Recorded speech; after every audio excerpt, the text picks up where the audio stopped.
Guntakal DRM Vineet Singh, డీఎఫ్ఎం Pradeep బాబుని CBI అదుపులోకి తీసుకుంది. డివిజన్ పరిధిలో 500 కోట్ల రైలు వంతెనల నిర్మాణ పనుల్లో గుత్తేదారుల నుంచి భారీగా లంచం డిమాండ్ చేయడంతో తనిఖీలు చేసి నగదు గుర్తించిన తర్వాత అదుపులోకి తీసుకుంది. దీనిపై మరింత సమాచారం మా ప్రతినిధి లక్ష్మీప్రసాద్ అడిగి తెలుసుకుందాం. లక్ష్మీప్రసాద్, తనిఖీల్లో ఎంత మొత్తం సొమ్ము దొరికింది? ఇద్దరు అధికారులను అరెస్టు చూపించారా? రాణి, అనంతపురం జిల్లా గుంతకల్లు రైల్వే డివిజన్ లో అవినీతి తిమింగళాలను సిబిఐ అధికారులు వల్లపన్ని పట్టుకున్నారు.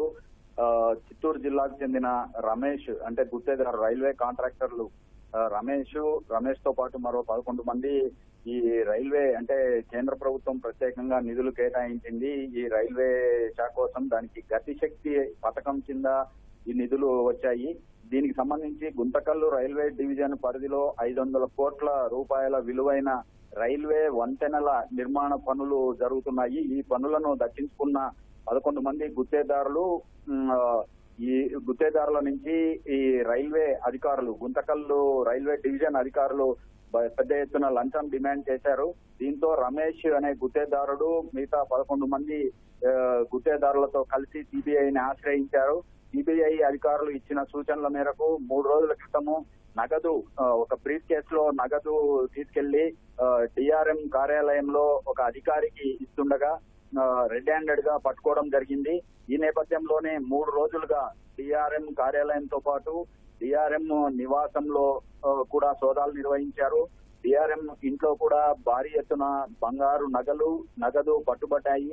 దీంతో పాటు వివిధ కార్యాలయాల్లో అంటే డిఆర్ఎం కార్యాలయంలోని మొత్తం ఇంజనీరింగ్ విభాగంలో దాని అనుబంధ విభాగాల్లో సిబిఐ అధికారుల బృందము పెద్ద ఎత్తున సోదాలు నిర్వహించారు. ఈ 3 రోజుల పాటు అధికారులను ఒకవైపు సోదాలు నిర్వహిస్తుంటూ మరోవైపు అధికారులను ఏవైతే అవినీతి ఆరోపణలు ఉన్నాయో ఆ అధికారులను, తర్వాత డబ్బు లంచం తీసుకుంటూ పట్టుబట్టే అధికారులను, ఇంకా ఇలాంటివన్నీ జరిగాయి అనే అంశాల మీద సిబిఐ అధికారులు బృందాలుగా విడిపోయి విచారణ చేస్తూ ఉన్నారు.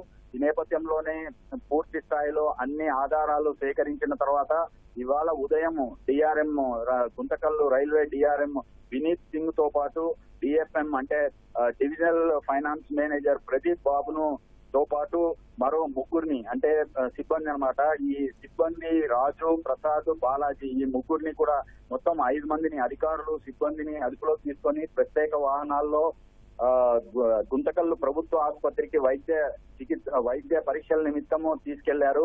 ఈ వైద్య పరీక్షలు ఇప్పుడే మొదలయ్యాయి. ఈ వైద్య పరీక్షల అనంతరము సిబిఐ కోర్టుకు తరలిస్తున్నారు. అదే విధంగా ఈ అధికారులను ఎవరైతే అధికారులు లంచం తీసుకున్న అధికారులు వీళ్ళు నిందితులుగా ఉన్నారో ఈ నిందితులు 5 మంది నిందితులకు సంబంధించి వాళ్ళ బంధువులను ఇంటి వద్ద నుంచి పిలిపించారు. అంటే వాళ్ళ కుటుంబ సభ్యులను పిలిపించారు. మీ కుటుంబ సభ్యులను మేము అదుపులోకి తీసుకున్నామని, ఈ అవినీతి ఆరోపణలు వచ్చాయని చెప్పి ఆ కుటుంబ సభ్యులకు తెలపడం జరిగింది.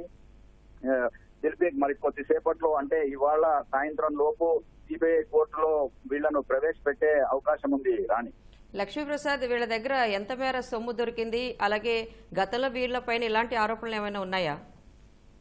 అంటే సిబిఐ అధికారులు ఎక్కడ మీడియాతో మాట్లాడని పరిస్థితి ఉంది. అంటే తమ ఉన్నతాధికారులు సిబిఐ విభాగంలోని ఉన్నతాధికారులు మాత్రమే చెప్తారని, దీనికి సంబంధించిన వివరాలు నెట్ లో అందుబాటులో ఉంచుతామని, అంత తప్ప మాకు మాట్లాడే అధికారం లేదని ఈ సిబిఐ అధికారులు చెప్తున్నారు.